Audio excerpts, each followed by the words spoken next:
Agora é a vez da candidata Soraya Tronic fazer a pergunta. Candidata Soraya, por favor, ao retornar ao púlpito, diga a quem a senhora vai fazer a pergunta em 30 segundos.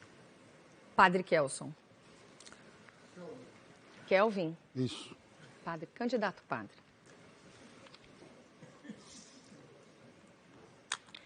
Candidato padre, gostaria de perguntar para o senhor, para quantas pessoas, durante a pandemia, o senhor deu a extrema unção?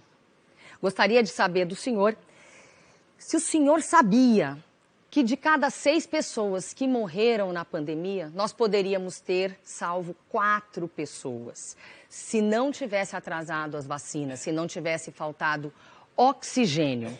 O senhor não se arrepende de defender um governo que fez isso? Olha, quem tem que se arrepender de alguma coisa aqui são alguns candidatos que estão aqui mentindo, como a senhora e outros que estão aqui apenas para tentar enganar você, eleitor. Que ela acabou de dizer que vai criar um imposto único, que vai melhorar a sua vida. Melhorar a sua vida onde? Quanto mais imposto cobra, mais a sua vida vira uma tragédia. Para se diminuir, para se melhorar a sua vida, você precisa reduzir o tamanho do Estado. O Estado inchado, aí sim, um Estado inchado, cheio de cabide de emprego, faz com que não sobre dinheiro para você.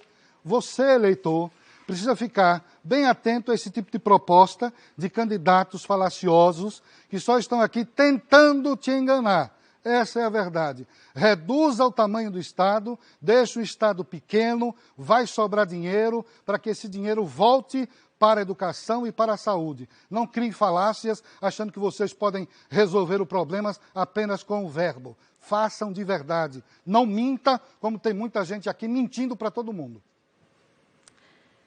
Bem se vê que, depois do auxílio emergencial, o senhor arrumou um emprego de cabo eleitoral. Nós temos um candidato cabo eleitoral do candidato Jair Bolsonaro. Por favor, o candidato Padre Kelman... Por favor, me deixa responder, me devolve, por favor. Mantenha-se em silêncio. Eu quero que devolva. Em cabo respeito eleitoral. à sua oponente.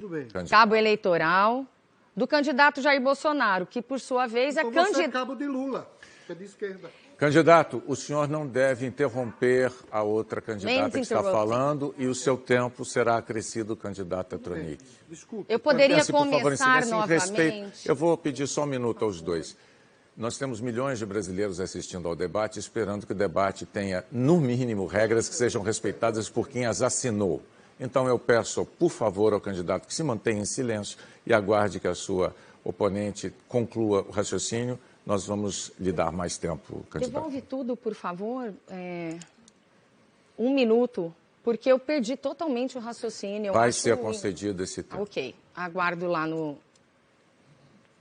Pronto. Bem se vê que depois do auxílio emergencial o senhor arrumou realmente um novo emprego de cabo eleitoral do candidato Jair Bolsonaro, que por sua vez é o cabo eleitoral do candidato Lula, porque quem está colocando Lula na primeira fila, na liderança, é inegável que é o candidato Jair Bolsonaro. Mas não é isso que eu vim dizer. Eu vim falar o seguinte: nós temos hoje quase 700 mil mortes por Covid.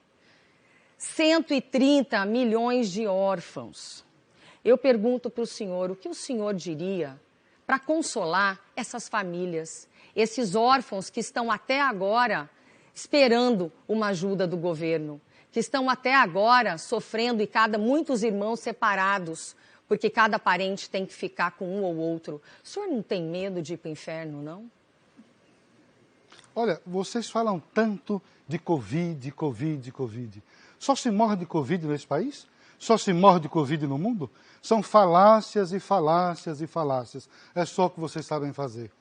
Medo de ir para o inferno eu não tenho, porque todos os dias eu morro um pouquinho de mim mesmo para viver o Evangelho, coisa que a senhora não sabe o que é. Se a senhora soubesse o que é, a senhora não estava desrespeitando um padre, mandando o padre para o inferno. A senhora não me respeita, a senhora deveria me respeitar. A senhora não sabe o que significa um sacerdote, a senhora não sabe o que significa um sacerdócio, a senhora não sabe o que significa o cristianismo. Se a senhora soubesse, a senhora não se dirigia para um padre dessa forma, um padre que respeita o cidadão, um padre que está num país de 84% de cristãos.